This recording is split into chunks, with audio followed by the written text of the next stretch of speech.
ಶ್ರೋತೃಗಳೇ ನಮಸ್ಕಾರ. ಜುಲೈ 1ನೇ ತಾರೀಕಿನಿಂದ ಜುಲೈ 7ನೇ ತಾರೀಕಿನವರೆಗೆ ವನಮಹೋತ್ಸವ ಸಪ್ತಾಹವನ್ನು ಆಚರಿಸಲಾಗುತ್ತೆ. 1950ರಲ್ಲಿ ಆರಂಭವಾದ ಈ ವನಮಹೋತ್ಸವವನ್ನು ಆಗಿನ ಕೇಂದ್ರ ಆಹಾರ ಮತ್ತು ಕೃಷಿ ಮಂತ್ರಿಗಳಾಗಿದ್ದ KM ಮುನ್ಷಿಯವರು ಪ್ರಾರಂಭಿಸಿದ್ದಾರೆ.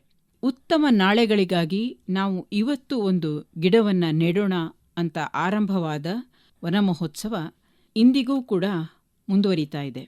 ಈ ಹಿನ್ನೆಲೆಯಲ್ಲಿ ನಾವು ನೋಡಿದಾಗ ನಮ್ಮಲ್ಲಿ ನೂರಾರು ಕೋಟಿ ಮರಗಳು ಇರಬೇಕಾಗಿತ್ತು. ಏಕೆಂದರೆ ನಮ್ಮಲ್ಲಿ ವೃಕ್ಷ ಲಕ್ಷ ಆಂದೋಲನ ಆಯಿತು, ವೃಕ್ಷ ಕೋಟಿ ಆಂದೋಲನ ಆಯಿತು. ಹಾಗಿದ್ರೂ ಕೂಡ ಇವತ್ತು ನಮ್ಮ ದೇಶದಲ್ಲಿ ಭೂಭಾಗಕ್ಕೆ ನಾವು ಹೋಲಿಸಿದಾಗ ಇರುವಂಥ ಅರಣ್ಯ ಸುಮಾರು 20-21%.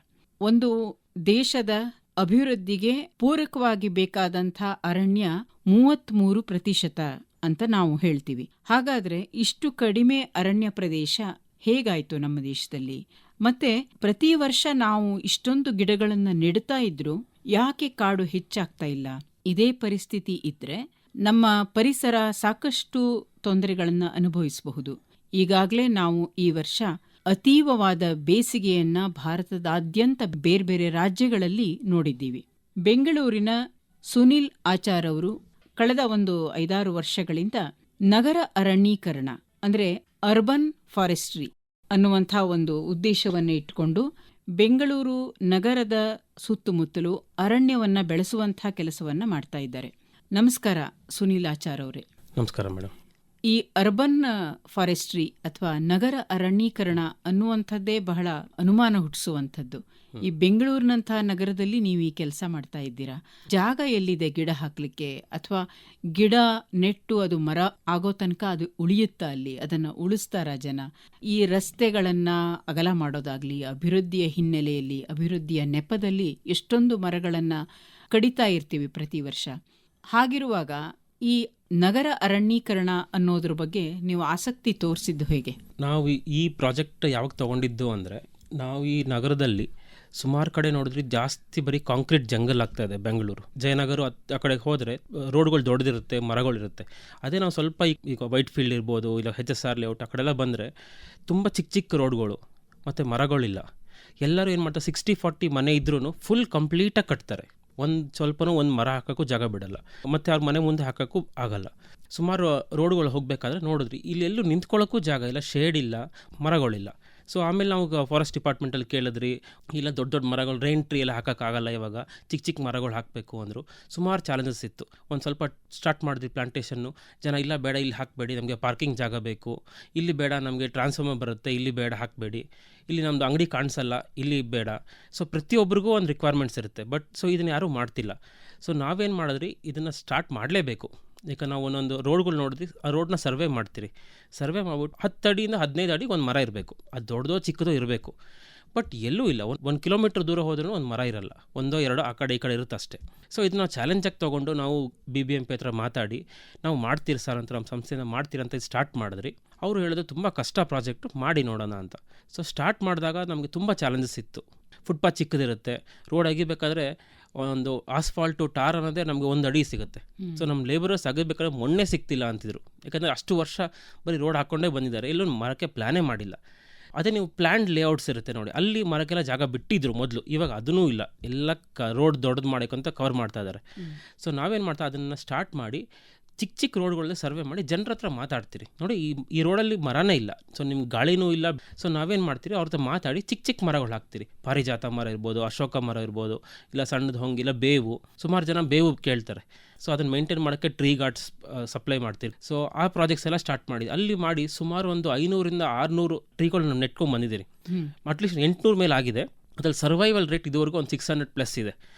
ಯಾಕಂದರೆ ಅದರಲ್ಲಿ ಸುಮಾರು ಹೋಗುತ್ತೆ. ಯಾಕಂದರೆ ನಾವೊಂದು ಖಾಲಿ ಸೈಟ್ ಮುಂದೆ ಹಾಕಿರ್ತೀರಿ, ಅದು 10 ಅಡಿ ಬೆಳೆದಿರುತ್ತೆ. 1 ವರ್ಷ ಆದಮೇಲೆ ನೋಡಿದ್ರೆ ಆ ಖಾಲಿ ಸೈಡ್ ಮನೆ ಕಟ್ಟರು, ಸೊ ಗಿಡ ಇರಲ್ಲ. ಒಂದು ರೋಡ್ ವೈಡ್ನಿಂಗ್ ಪ್ರಾಜೆಕ್ಟ್ ಮಾಡಿ ಅಟ್ಲೀಸ್ಟ್ 10 ಮರ ತೆಗೆದಾಕರು, ಸುಮಾರು ಪ್ರಾಜೆಕ್ಟ್ಸ್ ಹಂಗೆ ಅವ್ರು ಮಾಡ್ತಿರ್ತಾರೆ, ನಾವು ಅದಕ್ಕೆ ಕೌಂಟರ್ ಆಗಿ ಜನರೆಲ್ಲ ಸೇರಿಕೊಂಡು ಮಾಡಲೇಬೇಕಾಗಿದೆ ಈ ಪರಿಸ್ಥಿತಿಲಿ. ನೀವು 800 ಮರಗಳನ್ನು ನೆಟ್ಟಿದ್ದೀರಾ, ಅದರಲ್ಲಿ 600 ಮರಗಳು ಉಳಿದಿದ್ದಾವೆ ಅಂತ ಹೇಳ್ತೀರಾ. Yes ma'am. ಮೊದಲನೇದಾಗಿ ಯಾವ ಜಾಗದಲ್ಲಿ ನಾವು ಗಿಡ ಹಾಕಬೇಕು ಅನ್ನೋದನ್ನ ಒಂದು ಸರ್ವೆ ಮಾಡಬೇಕಲ್ಲ. ಎಲ್ಲ ಕಡೆಗೂ ನೀವು ಗಿಡ ಹಾಕಕ್ಕಾಗಲ್ಲ. ಹಾಗೆ ಮೊದಲೇ ಜಾಗವನ್ನು ನೀವು ಗುರುತಿಸಿ ಆಯ್ಕೆ ಮಾಡ್ಕೊಳ್ಳೋದು ಹೇಗೆ? ಸೊ ನಾವೇನು ಮಾಡ್ತೀರಿ, RWNs ಇರುತ್ತೆ, ರೆಸಿಡೆಂಟ್ ವೆಲ್ಫೇರ್ ಅಸೋಸಿಯೇಷನ್ಸ್, ಅವ್ರ ಹತ್ರ ಮಾತಾಡ್ತೀರಿ. ಈ ಥರ ಪ್ರಾಜೆಕ್ಟ್ ಮಾಡಬೇಕು ಅಂದ್ಕೊಂಡಿದ್ದೀರಿ, ಮಾಡ್ತಿದ್ದು. ಅವ್ರಿಗೂ ತುಂಬ ಆಸಕ್ತಿ ಇರುತ್ತೆ, ಯಾಕಂದರೆ ಮರ ನೆಡಬೇಕು ಅಂದರೆ ಅವ್ರಿಗೆ ಎಲ್ಲರಿಗೂ ಖುಷಿ. ಬಟ್ ಇದನ್ನು ಮಾಡೋದು ತುಂಬ ಕಷ್ಟ. ಅವ್ರ ಹತ್ರ ಮಾತಾಡಬೇಕು. ಒಂದು ಎಕ್ಸಾಂಪಲ್ ಹೇಳ್ತೀನಿ. ನನಗೆ HSL ಲೇಔಟಲ್ಲಿ ಒಂದು ಕಾರ್ನರಲ್ಲಿ ಒಂದು ಮರ ಹಾಕಬೇಕಾಗಿತ್ತು. ಆ ಮರಕ್ಕೆ ಹಾಕೋಕ್ಕೆ ಓನರ್ ಬಿಡಲೇ ಇಲ್ಲ. ಎಷ್ಟು ಇಲ್ಲಿ ಬೇಡ, ಇಲ್ಲಿ ನನಗೆ ಬೇಕು, ಹಂಗೆ ಹೆಂಗೆ ಅಂದರು. ನಾವು ಅಂದ್ರಿ, ಸರ್ ನೀವೇನೇ ಮಾಡಿ, ನಾವು ವಾಲಂಟಿಯರ್ಸ್ ಎಲ್ಲ ಬಂದಿರಿ, ನಾವು ಮರ ಹಾಕ್ತೀರಿ, ನಾವು ಹಾಕಿ ಹೋಗಿ 10 ನಿಮಿಷ ಆಮೇಲೆ ನೀವು ಮರ ಕಡೀರಿ, ತೆಗೆದುಹಾಕಿ, ನಮ್ಗೆ ಬೇಡ ಅನ್ನಲ್ಲ, ಬಟ್ ನಮ್ಮ ಕೆಲಸ ಮಾಡೋಕ್ಕೆ ಬಿಡಿ ಅಂತ. ಅವ್ರು ಎಷ್ಟು ಮಾಡಿದ್ರು ಅಂದರೆ, ನಾವು ಹಾಕ್ಬಿಟ್ಟು ಹೋದ್ರಿ. ಒಂದು ವಾರ ಆದಮೇಲೆ ನೋಡಿದ್ರೆ ಅವರೇ ಅದಕ್ಕೆ ಬೇಲಿ ಕಟ್ಟಿದ್ದಾರೆ, ಅವರೇ ಮಾಡಿದ್ದಾರೆ, ಅವರೇ ಖುಷಿಯಾಗಿ ನೋಡ್ಕೊತಿದ್ದಾರೆ. ಸೊ ಸ್ಟಾರ್ಟಿಂಗ್ ಪ್ರಾಬ್ಲಮ್ ತುಂಬ ಜನಕ್ಕಿದೆ. ಬೇಡ ಬೇಡ ಬೇಡ ಅಂತಾರೆ ಫಸ್ಟೇ, ಬಟ್ ಸ್ಟಾರ್ಟ್ ಮಾಡಿದ್ರೆ ಇರಲಿ ಬಿಡು, ಚೆನ್ನಾಗಿ ಬರಲಿ ಅಂತ ಸ್ಟಾರ್ಟ್ ಮಾಡ್ತಾರೆ. ಸೊ ಸುಮಾರು ಪ್ರಾಜೆಕ್ಟ್ಸ್ಗಳು ಆ ಥರ ಆಗಿದೆ. ಆಮೇಲೆ ಮಾಡಿ ದೊಡ್ಡ ದೊಡ್ಡ ಮರಗಳು ಕಟ್ ಮಾಡಿದ್ಮೇಲೆ ಅದ್ರ ಪಕ್ಕದಲ್ಲಿ ನಾವು ಬೇರೆ ಹಾಕಬೇಕು. ನಾವೇನು ಮಾಡ್ತೀರಿ, ಕಟ್ ಮಾಡಿದ್ಮೇಲೆ ಬಿಟ್ಬಿಡ್ತೀರಿ. ಅದನ್ನೇ ನೆಕ್ಸ್ಟು ಆಲ್ಟರ್ನೇಟಿವ್ ಪ್ಲಾಂಟೇಷನ್ ಅಂತಾರೆ, ಅದನ್ನು ಮಾಡ್ತಾಯಿಲ್ಲ. ಸೊ ಅದನ್ನು ನಾವು ಸ್ಟಾರ್ಟ್ ಮಾಡಿದ್ದೀರಿ ಆ್ಯಕ್ಚುಲಿ. ಸುಮಾರು ಇಲ್ಲಿ ಮರ ಕಟ್ಟಾದರೆ ನಾವು ಸರ್ವೆ ಮಾಡಿ ಅಸೋಸಿಯೇಷನ್ಗೆ ಹೇಳ್ತೀರಿ, ನೋಡಿ ಇಷ್ಟೊಂದು ಮರಗಳು ಸತ್ತೋಗಿದೆ, ಇಲ್ಲಿ ಕಟ್ ಮಾಡಿದ್ದಾರೆ, ಅದ್ರ ಪಕ್ಕದಲ್ಲೇ ಹಾಕೋಣ. ಸೊ ಆಗ ಜನರುಗಳು ಓಕೆ ಅಂತಾರೆ, ಯಾಕಂದರೆ ಅವ್ರು ನೋಡಿರ್ತಾರೆ ಎಷ್ಟು ದೊಡ್ಡ ಮರ ಪಕ್ಕದಲ್ಲಿ ಇತ್ತು ಮೊದಲು, ಇನ್ನೊಂದು ಹಾಕೋಣಪ್ಪ ಅಂತ ಓಕೆ ಅಂತಾರೆ. ಲೊಕೇಶನ್ಸ್ ಐಡೆಂಟಿಫೈ ಮಾಡಿ ಜನ ಹತ್ರ ಮಾಡಿ ನಾವು ಹಾಕಬೇಕು. ಜಾಗವನ್ನು ಆಯ್ಕೆ ಮಾಡ್ತೀರಾ? ಯಾವ ಜಾಗದಲ್ಲಿ ಯಾವ ಮರ ಹಾಕಬೇಕು ಅನ್ನೋ ಆಯ್ಕೆ ಹೇಗೆ ನಡೆಯುತ್ತೆ? ಅದು ಸರ್ಕಾರನೇ ಒಂದು ಇಷ್ಟು ಲಿಸ್ಟ್ ಅಂತ ಮರಗಳು ಕೊಡ್ತಾರೆ ಅರಣ್ಯ ಇಲಾಖೆಯಿಂದ. ಅದು ಕಾಮನ್ ಮರಗಳು, ಯಾಕಂದರೆ ಈಗ ಬೇವು ಇರ್ಬೋದು, ಬಾದಾಮಿ ಇರ್ಬೋದು, ಅಥವಾ ಆಕಾಶ ಮಲ್ಲಿಗೆ, ಇವೆಲ್ಲ ಜನರಲ್ಲಾಗಿ ಇಷ್ಟು ಸೆಟ್ ಅಂತ ಕೊಟ್ಬಿಡ್ತಾರೆ. ಸೊ ಅದು ಒಂದಿದೆ. ಇನ್ನೊಂದು ಬೇರೆ ಬೇರೆ ಸಂಸ್ಥೆಗಳಿದೆ, ಅವರೆಲ್ಲರೂ ಅರ್ಬನ್ ಟ್ರೀ ಪ್ಲಾಂಟೇಷನ್ ಅಂತ ಯಾವ ಮರಗಳು ಹಾಕಬೇಕಂತ ಒಂದು ಬುಕ್ಗಳು ರಿಲೀಸ್ ಮಾಡಿದ್ದಾರೆ. ಸೊ ಅದರಲ್ಲಿ ಯಾವ್ಯಾವ ಮರಗಳು ಚೆನ್ನಾಗಿರುತ್ತೆ, ಜಾಸ್ತಿ ಶೇಡ್ ಬೇಕಂದ್ರೆ ಯಾವ ಮರ, ಫ್ಲವರ್ ಬೇಕಂದ್ರೆ ಯಾವುದು, ಫ್ರೂಟ್ ಟ್ರೀಸು, ಫಿಗ್ಗು ಅಂತದೆಲ್ಲ, ಪಕ್ಷಿಗಳು ಬರೋಕ್ಕೆ ಅಂಥ ಟ್ರೀಸ್ ಎಲ್ಲ ಹಾಕಬೇಕು. ಈಗ ಕೆರೆಗಳು ಸುತ್ತಮುತ್ತ ಫಿಗ್ ಎಲ್ಲ ಹಾಕ್ತಾರೆ, ಯಾಕಂದ್ರೆ ಪಕ್ಷಿಗಳು ಬರಲಿ ಅಂತ. ಚೆರಿ ಟ್ರೀ ಹಾಕ್ತಾರೆ, ಅಳಿಲೊಳ ಬರಲಿ ಅಂತ. ಸೊ ಇದೆಲ್ಲ ಅವ್ರು ಲಿಸ್ಟ್ ಕೊಟ್ಟಿದ್ದಾರೆ, ಅದನ್ನು ಸೆಲೆಕ್ಟ್ ಮಾಡ್ಕೊಂಡು ಅದ್ರ ಮುಖಾಂತರ ನಾವು ಹೋಗ್ತೀರಿ. ಇದು ನಿರಂತರವಾಗಿ ಮಾಡ್ತಾ ಇರುವಂಥ ಕೆಲಸ. ನೀವು ಏನೋ ಒಂದು ವಾರದಲ್ಲಿ ಒಂದು ದಿವಸ ಮಾಡಿದ್ರಿ ಅಂತಲ್ಲ, ನಿರಂತರವಾಗಿ ಮಾಡ್ತಾ ಇರ್ತೀರ. ಯಾವ ಸಂದರ್ಭದಲ್ಲಿ ಹೋಗಿ ಅಲ್ಲಿ ಮರಗಳನ್ನು ನೆಡಬೇಕು, ಮತ್ತೆ ನೆಟ್ಟಾದ್ಮೇಲೆ ಅದಕ್ಕೊಂದು ಬೇಲಿ ಹಾಕಬೇಕು ನೀವು, ಅವಾಗ ಅಕ್ಕಪಕ್ಕದ ಮನೆಯವ್ರನ್ನೂ ನಿಲ್ಲಿಸ್ಕೊಂಡು ಆ ಕೆಲಸವನ್ನ ಮಾಡಬೇಕಾಗುತ್ತೆ. ಆ ಕೆಲಸಗಳನ್ನು ಹೇಗೆ ಮಾಡ್ತೀರಾ ಹೇಳಿ? ದೊಡ್ಡ ದೊಡ್ಡ ಮರಗಳು ಬೆಳೆದಿರುತ್ತೆ, ಅದಕ್ಕೆ ಮೆಟಲ್ ಟ್ರೀ ಗಾರ್ಡ್ಸ್ ಹಾಕಿರ್ತಾರೆ, ಕಬ್ಬಿಣದ ಟ್ರೀ ಗಾರ್ಡ್ಸ್. ಅದೇನಾಗಿದೆ, ಮರ ದೊಡ್ಡದಾದ್ಮೇಲೆ ಆ ಕಬ್ಬಿಣದ ಟ್ರೀ ಗಾರ್ಡ್ ತೆಗಿಯೋಕ್ಕೆ ಬ್ಲೇಡ್ ತೊಗೊಂಡು ಕಟ್ ಮಾಡಿದ್ರಿ, ಮಿಷಿನ್ ತೊಗೊಂಡು ಕಟ್ ಮಾಡಿದ್ರಿ. ಆಮೇಲೆ ಸುಮಾರು ಒಂದು 400-500 ಮರಗಳು ಟ್ರೀ ಗಾರ್ಡ್ನ ರಿಮೂವ್ ಮಾಡಿದ್ದೀರಿ. ಬೇಲಿ ಮುಕ್ತ ಮರಗಳನ್ನ ಮಾಡಿದ್ದೀರಿ HSL ಲೇಔಟಲ್ಲಿ, ಕೋರ್ಮಂಗ್ಲಲ್ಲಿ, HAL ಅಲ್ಲಿ.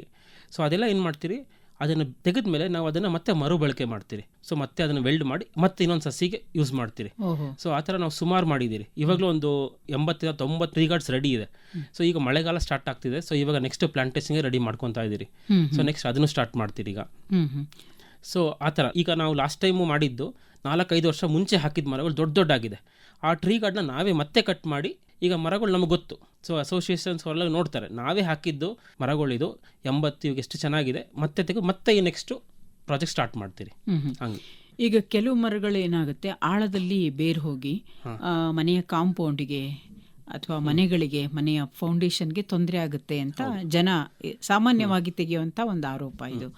ಅಂಥ ಸಂದರ್ಭದಲ್ಲಿ ಜನ ಯಾವ ರೀತಿಯ ಮರಗಳನ್ನು ನಮ್ಮ ಮನೆ ಎದುರಿಗೆ ಹಾಕಿ ಅಂತ ನಿಮಗೆ ಅನುಮತಿ ಕೊಡ್ತಾರೆ? ನಮಗೆ ಈಗ ಜಾಸ್ತಿ ಜನ ಕೊಡೋದು ಅಂದರೆ ಹೂವಿನ ಗಿಡಗಳು ಹಾಕಿ, ಸಂಪಿಗೆ ಮರ, ಪಾರಿಜಾತ ಮರ ಅಥವಾ ಅಶೋಕ ಮರ. ಯಾಕಂದರೆ ಎಲ್ಲ ಚಿಕ್ಕ ಚಿಕ್ಕದು, ಬೇರೆ ದೊಡ್ಡದಾಗಲ್ಲ. ಮೊದಲಾಗ್ತದೆ ರೇನ್ ಟ್ರೀ ಅಥವಾ ದೊಡ್ಡ ದೊಡ್ಡ ಮಾವಿನ ಮರ ಅಂಥದ್ದೆಲ್ಲ ಸ್ವಲ್ಪ ಅವಾಯ್ಡ್ ಮಾಡ್ತೀರಿ. ಎಲ್ಲಿ ಸ್ವಲ್ಪ ಫುಟ್ಪಾತ್ ಜಾಸ್ತಿ ಇದೆಯೋ ಅಲ್ಲಿ ನಾವು ಮಾವಿನ ಮರ ಹಾಕ್ತೀರಿ, ಇಲ್ಲಾಂದರೆ ಹಲಸಿನ ಮರ ಹಾಕ್ತೀರಿ, ಇಲ್ಲ ಪೀಪಲ್ ಟ್ರೀ ಹಾಕ್ತೀರಿ. ಸ್ವಲ್ಪ ಫುಟ್ಪಾತ್ ಎಲ್ಲಿ ದೊಡ್ಡದಿದೆ ಅಂತ ನಮ್ಗೆ ಕಾಣಿಸಿದ್ರೆ ಚಿಕ್ಕ ಇರೋ ಕಡೆ ನಾವು ಚಿಕ್ಕದೇ ಹಾಕ್ತೀರಿ. ಸೊ ಆಗ ಜನರಿಗೂ ಓಕೆ ಅಂತ, ಅವಾಗ ನಾವು ಫೋಟೋ ತೋರಿಸ್ತೀರಿ, ನೋಡಿ ಇಷ್ಟು ಮರ ಇಷ್ಟೇ ಆಗೋದು, ನೀವು ಹೆದರ್ಕೋಬೇಡಿ, ಅಕಸ್ಮಾತ್ ಅದೇ ತೊಂದರೆ ಆಗುತ್ತೆ ನಾವು ಫಸ್ಟೇ ಹೇಳ್ತೀರಿ, ಆವಾಗ ಗೊತ್ತಾಗುತ್ತೆ ಅವ್ರಿಗೆ. ಯಾಕಂದರೆ ಫಸ್ಟು ಜನರು ಸ್ಟಾರ್ಟಿಂಗ್ ಪ್ರಾಬ್ಲಮ್ ಭಯ ಪಡ್ತಾರೆ, ಬೇಡ ನಮ್ಮ ಕಾಂಪೌಂಡ್ ಹಾಳಾಗುತ್ತೆ, ನಮ್ಮ ಸಂಪಿದೆ ಇಲ್ಲಿ ಅಂತ. ಬಟ್ ನಾವು ಸ್ಟಾರ್ಟ್ ಮಾಡಿದಾಗ ಗೊತ್ತಾಗುತ್ತೆ ಅವ್ರಿಗೆ, ಓ ಇಷ್ಟೇ ಬೆಳೆಯೋದು, ಏನಾಗಲ್ಲ. ಆಮೇಲೆ ಸ್ಲೋ ಕಂಟಿನ್ಯೂ ಮಾಡ್ತಾರೆ. ಹೀಗೆ ಮರಗಳನ್ನು ನೆಡ್ತಿರಲ್ಲ, ಒಂದು ಏರಿಯಾದಲ್ಲಿ ಒಂದು ಎಷ್ಟು ಮರಗಳನ್ನು ನೆಡಬೇಕು ಅನ್ನುವಂಥ ಒಂದು ಯೋಜನೆ ಮಾಡ್ಕೋತೀರಾ? ಆ್ಯಕ್ಚುಲಿ ಇದಕ್ಕೆ ಹೇಳಬೇಕಂದ್ರೆ ಒಂದು ನಮಗೆ ಡೇಟಾ ಅನ್ನೋದು ಇರಬೇಕು. ನಮ್ಗೆ ಇವಾಗ ಎಲ್ಲೂ ಒಂದು ಡೇಟಾ ಇಲ್ಲ. ನೀವು ಯಾವುದೇ ಒಂದು ಏರಿಯಾ ತೊಗೊಂಡ್ರು, ಈಗ ಕೋರ್ಮಂಗ್ಲ ನಾವು ಏರಿಯಾ ತೊಗೊಳ್ಳಿ, ಎಷ್ಟು ಮರಗಳಿದೆ ಅಂತ ಯಾರಿಗೂ ಗೊತ್ತಿಲ್ಲ. ಸೊ ನಾವು ಅದಕ್ಕೆ ಒಂದು ಪೈಲಟ್ ಪ್ರಾಜೆಕ್ಟ್ ಅಂತ 6th ಬ್ಲಾಕಲ್ಲೇ ಒಂದು ಮಾಡಿದ್ರಿ. ಎಷ್ಟಿರ್ಬೋದು ನೋಡೋಣ ಅಂತ. 1250 ಮರ ಇದೆ.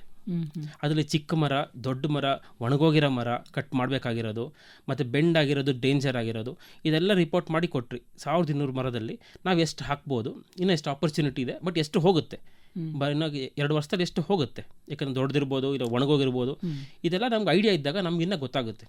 ಈ ಏರಿಯಾದಲ್ಲಿ ಇಷ್ಟಿದೆ, ಪಕ್ಕದ ಏರಿಯಾ ಇಷ್ಟಿಲ್ಲ. ಸೊ ಅದನ್ನು ನಾವು ಫಸ್ಟ್ ಆಫ್ ಆಲ್ ಅದನ್ನು ಡೇಟಾ ಮಾಡಬೇಕು. ಸೊ ಟ್ರೀ ಸೆನ್ಸಸ್ ಮಾಡಬೇಕು ಫಸ್ಟು, ಯಾವ ಏರಿಯಾದಲ್ಲಿ ಎಷ್ಟು ಮರ ಇದೆ ಅಂತ. ಸೊ ನಮ್ಗೆ ಯಾವಾಗಲೂ ಡೇಟಾ ಇದ್ದರೆ ಅದರ ಮುಖಾಂತರ ನೋಡಿ ನಮಗೆ ಬೇರೆ ಪ್ರಾಜೆಕ್ಟ್ಸ್ ತಗೊಳ್ಳೋ ಅವಕಾಶಗಳಿರುತ್ತೆ. ಸುಮಾರು ಸಂಸ್ಥೆಗಳು ಮುಂದೆ ಬರುತ್ತೆ. ಈ ಪಕ್ಕದಲ್ಲಿ ಮಾಡಿದ್ದೀರಿ ನೋಡಿ, ನೀವು ಮಾಡಿ ಅಂತ ಕಾನ್ಫಿಡೆನ್ಸ್ ಕೊಟ್ಟರೆ ಜನನೇ ಮುಂದೆ ಬರ್ತಾರೆ. ನೀವು ಗಿಡ ನೆಟ್ಟು ಅದಕ್ಕೊಂದು ಬೇಲಿನೂ ಹಾಕಿ ಬಂದ್ರಿ. ಎಸ್, ಅಲ್ಲಿ ಮನೆ ಅಕ್ಕಪಕ್ಕದ ಮನೆಯವರಿಗೆ ಸ್ವಲ್ಪ ನೋಡ್ಕೊಳ್ಳಿ ಅಂತ ಹೇಳಿ ಬಂದ್ರಿ. ಎಸ್, ಅವರು ಆ ಗಿಡಗಳನ್ನ ನೋಡ್ಕೊಂಡು ಬೆಳೆಸ್ತಾರ, ಅವುಗಳನ್ನ ದೊಡ್ಡ ಆಗ್ತವ ಗಿಡಗಳು. Yes ma'am. ಒಂದು ಎಕ್ಸಾಂಪಲ್ ಹೇಳ್ತೀನಿ. 10 ಮರ ಹಾಕಿದ್ರೆ ಅದರಲ್ಲಿ 2 ಬೇಡ, ಅವ್ರು ಹೋದ ತಕ್ಷಣ ತೆಗೆದು ಬಿಡೋ ಅಂತ ತೆಗಿತಾರೆ. ಸೊ ಇನ್ನು 8ರಲ್ಲಿ ಇನ್ನೂ 2 ಕೇರ್ಲೆಸ್ ಮಾಡ್ತಾರೆ, ಹಂಗೆ ಹಿಂಗೆ ಅಂತ. ಬಟ್ ಅಟ್ಲಿ 5ರಿಂದ 6 ಅಂತೂ ಖಂಡಿತ ಬಂದೇ ಬರುತ್ತೆ. ಸೊ ನಾವು ಯಾವಾಗ ಹೇಳ್ತೀವಿ 60 to 70% good survival rate. So ಅದನ್ನು ಮತ್ತೆ ನಾವು ರಿವಿಸಿಟ್ ಮಾಡ್ತೀರಿ. ಸುಮಾರು ಕಡೆ ಹೊಟ್ಟೋಗಿರುತ್ತೆ, ಸೊ ಮತ್ತೆ ಹಾಕ್ತೀರಿ. ಅವರೇ ರಿಕ್ವೆಸ್ಟ್ ಮಾಡ್ತಾರೆ, ಸರ್ ನೀವು ಹಾಕೋಗಿದ್ರಿ, 1 ವರ್ಷ ಚೆನ್ನಾಗಿ ಬಂತು, ಆಮೇಲೆ ಗೊತ್ತಿಲ್ಲ ನೋಡಿ. ಸೊ ಮತ್ತೆ ರಿಕ್ವೆಸ್ಟ್ ಮಾಡ್ಕೊತಾರೆ, ಸೊ ದೊಡ್ಡ ಮರ ತಂದು ಹಾಕಿ ಸರ್ ಇವಾಗ ಅಂತ. ಸೊ ಆ ಥರ ಸೊ ನಿರಂತರವಾಗಿ ನಡೆಯಬೇಕಾಗಿರೋ ಪ್ರೋಸೆಸ್ ಇದು. ಜನರು ಏನ್ ಕೇಳ್ತಾರೋ ಆ ಮರಗಳನ್ನು ಹಾಕ್ತೀರಾ, ಮತ್ತೆ ಎಲ್ಲಿ ಯಾವ ಮರವನ್ನು ಹಾಕಿದ್ರೆ ಅದು ಬದುಕುತ್ತೆ ಅಥವಾ ಅದಕ್ಕೆ ಬೆಳೆಯೋದಕ್ಕೆ ಅವಕಾಶ ಜಾಗ ಇದೆ ಅದು ಮಾತ್ರ ಹಾಕ್ತೀರಾ. ಹೀಗಾಗಿರೋದ್ರಿಂದ ಈ ನಗರ ಅರಣ್ಯೀಕರಣದಲ್ಲಿ ಕೆಲವು ಜಾತಿಯ ಮರಗಳಷ್ಟೇ ಉಳಿಯೋದಕ್ಕೆ ಸಾಧ್ಯ ಆಗುತ್ತೆ ಅಲ್ವಾ? ಹೌದು. ಸೊ ಅದನ್ನೇ ಬಯೋಡೈವರ್ಸಿಫಿಕೇಶನ್ ಅಂತಾರೆ. ಸೊ ಸಿಟಿಲಿ ನಾವು ಅಷ್ಟು ಮಾಡೋಕ್ಕಾಗಲ್ಲ, ಅದಕ್ಕೋಸ್ಕರ ಗ್ರೀನ್ ಪ್ಯಾಚಸ್ ಅಂತಾರೆ. ಸೊ ಗ್ರೀನ್ ಪ್ಯಾಚಸ್ ಒಂದು ಲೇಔಟ್ ಬಂದಾಗ ಅದಕ್ಕೆ ನಮಗೆ ಪಾರ್ಕ್ಗಳಿದೆ, ಕೆರೆಗಳಿದೆ. ಸೊ ಅಲ್ಲಿ ನಾವು ಬೇರೆ ಬೇರೆ ಡೈವರ್ಸಿಫಿಕೇಶನ್ ಮಾಡಬೇಕು. ರೋಡಲ್ಲಿ ಯಾವ ಮರಗಳು ಬೇಕು ಅಷ್ಟೇ ಹಾಕಬೇಕು, ಬಟ್ ಪಾರ್ಕಲ್ಲಿ ವೆರೈಟಿ ಮರಗಳು ಹಾಕ್ಬೋದು ಅಥವಾ ಕೆರೆಗಳಲ್ಲಿ ಹಾಕ್ಬೋದು. ಸೊ ಅದಕ್ಕೋಸ್ಕರ ನಮಗೆ ಗ್ರೀನ್ ಪ್ಯಾಚಸ್ ಅಂತ ಇರೋದು ಸಿಟಿಲಿ, ಅದನ್ನ ನಾವು ಮೇಂಟೈನ್ ಮಾಡಬೇಕು. ಅದು ಬಿಟ್ಬಿಟ್ಟು ನಾವು ಪಾರ್ಕ್ಗಳನ್ನ ಕ್ಲೋಸ್ ಮಾಡಿಬಿಟ್ಟು ಲೇಔಟ್ ಮಾಡಿ ಕೆರೆಗಳನ್ನ ಮುಚ್ಚಿ IT ಪಾರ್ಕ್ಗಳು ಮಾಡಿದ್ರೆ ಆಗಲ್ಲ. ಸೊ ಅದು ಈಗ ಹೆಂಗ್ ಸಿಚುವೇಶನ್ ಹಂಗೆ ಆಗುತ್ತೆ. ಅಂದ್ರೆ ಈ ಮಾತು ಬಹಳ ಮುಖ್ಯವಾಗಿ ಎಲ್ಲರೂ ಗಮನಿಸಬೇಕಾದಂಥದ್ದು. ಒಂದು ಲೇಔಟ್ ಆದಾಗ ಮುಖ್ಯವಾಗಿ ಪಾರ್ಕ್ ಅನ್ನೋದು ಇರಲೇಬೇಕು. ಅದು ಬರೀ ಆಟ ಆಡೋದಕ್ಕೋ ವಾಕಿಂಗಿಗೋ ಅಷ್ಟೇ ಅಲ್ಲ. ಈ ಬಯೋಡೈವರ್ಸಿಟಿ ಅಂತ ಏನು ಹೇಳಿದ್ರಲ್ಲ ನೀವು, ಎಲ್ಲ ಬೇರೆ ಬೇರೆ ರೀತಿಯ ಜಾತಿಯ ಮರಗಳನ್ನ, ಸಸ್ಯಗಳನ್ನ ಬೆಳೆಸೋದಕ್ಕೆ ಅಲ್ಲಿ ಒಂದು ಅವಕಾಶ ಇರಬೇಕು. ಬೇರೆ ಬೇರೆ ರೀತಿಯ ಪಕ್ಷಿಗಳು ಅಲ್ಲಿ ಬಂದು ವಾಸಿಸ್ತವೆ. ಹಾಗಾಗಿ ಈ ಥರ ಬಯೋಡೈವರ್ಸಿಟಿಯ ಒಂದು ಅವಕಾಶ ಈ ಪಾರ್ಕ್ನಿಂದ ನಿರ್ಮಾಣ ಆಗುತ್ತೆ. ಹಾಗಾಗಿ ಬೆಂಗಳೂರಿನಂಥ ಶಹರದಲ್ಲಿ ಇದನ್ನು ಭಾಳ ಸೂಕ್ಷ್ಮವಾಗಿ ಎಲ್ಲರೂ ಗಮನಿಸಬೇಕು ಅಂತ ನಾನು ಅಂದ್ಕೋತೀನಿ. ಒಂದು ಮರ ಬೆಳೆಸ್ಬೇಕಂದ್ರೆ ಸುಮಾರು ವರ್ಷ ಬೇಕು. ಸೊ ಅದನ್ನ ಕಟ್ ಮಾಡೋಕ್ಕೆ ಜಸ್ಟ್ ಒಂದು 3-4 ದಿನದಲ್ಲಿ ಕಟ್ ಮಾಡಿಬಿಡ್ತಾರೆ. ಕಟ್ ಮಾಡೋ ಕೆಲಸಕ್ಕಿಂತನೂ ನೆಡೋ ಕೆಲಸ ಅದ್ರ 10 ಪಟ್ಟು ಮಾಡ್ತಾನೆ ಇರಬೇಕು. ಸರ್ಕಾರ ಕೈ ಜೋಡಿಸ್ಬೇಕು, ಜನರು ಕೈ ಜೋಡಿಸ್ಬೇಕು. ಸೊ ಜನ ಮುಂದೆ ಬರಬೇಕು. ರಿಕ್ವೆಸ್ಟ್ ಮಾಡ್ತೀನಿ, ದೊಡ್ಡ ಮನೆಗಳು 60-40 ಸೈಟ್ಗಳಲ್ಲಿ ಸ್ವಲ್ಪ ಜಾಗ ಪ್ಲೀಸ್ ಬಿಟ್ಬಿಟ್ಟು ಸ್ವಲ್ಪ ಒಂದು ಮರನ ಹಾಕಿ, ಏನಾನ ಹಾಕಿ. ಅರಣ್ಯ ಮತ್ತು ಮನುಷ್ಯನಿಗೇನು ಒಂದು ಗ್ಯಾಪ್ ಇದೆಯಲ್ಲ, ಅದೇ ಇವತ್ತಿನ ಅನೇಕ ಸಮಸ್ಯೆಗಳಿಗೆ, ಅದರಲ್ಲೂ ಪರಿಸರಕ್ಕೆ ಸಂಬಂಧಪಟ್ಟಂಥ ಸಮಸ್ಯೆಗಳಿಗೆ ಮೂಲ ಕಾರಣ ಅಂತ. ಈ ಹಿನ್ನೆಲೆಯಲ್ಲಿ ವನಮಹೋತ್ಸವ ಬಹಳ ಮುಖ್ಯ ಆಗುತ್ತೆ. ಮತ್ತು ನೀವು ಹೇಳಿದ್ರಲ್ಲ, ಸಸಿ ಕಡಿದು ಹಾಕಿದ್ರು ಅಥವಾ ನೆಟ್ಟ ಸಸಿಯನ್ನು ತೆಗೆದು ಹಾಕಿದ್ರು ಮತ್ತೆ ಅಲ್ಲಿ ಇನ್ನೊಂದು ವಾರನೋ ಇನ್ನೊಂದು 15 ದಿವಸದಲ್ಲಿ ಹೋಗಿ ಮತ್ತೆ ಅಲ್ಲೇ ನೀವು ಸಸಿಯನ್ನು ನೆಡೋದು ಒಂದು ಏನು ಪ್ರಕ್ರಿಯೆ ಇದೆಯಲ್ಲ, ಅದು ಬಹಳ ದೊಡ್ಡ ಕೆಲಸ. ಏಕೆಂದರೆ ಕಡಿಯೋನಿದ್ದಾಗ ನೆಡೋನು ಇದ್ರೆ ಮಾತ್ರ ಈ ಅರಣ್ಯ ತಯಾರಾಗತ್ತೆ ಅಂತ. ಇದು ನಮ್ಮ ಜನ ಬಹಳ ಮುಖ್ಯವಾಗಿ ತಿಳಿದುಕೊಳ್ಬೇಕಾದಂಥದ್ದು. ಈ ವನಮಹೋತ್ಸವದ ಸಂದರ್ಭದಲ್ಲಿ ಅಥವಾ ಈ ನೆಪದಲ್ಲಿ ನಾವು ಏನು ಸಸಿಗಳನ್ನು ನೆಡ್ತೀವಿ ಆ ಎಲ್ಲ ಸಸಿಗಳನ್ನು ಉಳಿಸ್ಕೊಳ್ಳುವಂಥ ಪ್ರಯತ್ನವನ್ನು ಮಾಡೋಣ ಅನ್ನುವಂಥ ಪಣವನ್ನು ನಾವು ತೊಡಬೇಕಾಗಿದೆ. ಅರಣ್ಯದ ಒಂದು ಭಾಗ ಮನುಷ್ಯ ಅನ್ನುವಂಥ ಒಂದು ವೈಶಾಲ್ಯ ಮನೋಭಾವ ನಾವು ಮನುಷ್ಯರು ಯಾವತ್ತು ಬೆಳೆಸ್ಕೊಳ್ತೀವಿ ಅವತ್ತು ಈ ಸಸಿಗಳ, ಗಿಡಗಳ, ಪ್ರಾಣಿ ಪಕ್ಷಿಗಳ ಮಹತ್ವವನ್ನು ನಾವು ಅರಿತುಕೊಳ್ಬಹುದು ಅಂತ ಕಾಣುತ್ತೆ.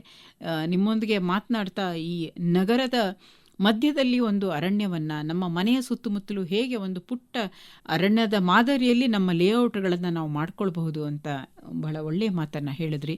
ನಮ್ಮೊಂದಿಗೆ ಭಾಗವಹಿಸಿ ನಿಮ್ಮ ಈ ಅನುಭವವನ್ನು ನಮ್ಮೊಂದಿಗೆ ಹಂಚಿಕೊಂಡಿದ್ದಕ್ಕೆ ಸುನೀಲ್ ಆಚಾರ್ ಅವರೇ, ನಿಮಗೆ ಧನ್ಯವಾದಗಳು. ನಮಸ್ಕಾರ. ಧನ್ಯವಾದಗಳು ಮೇಡಮ್.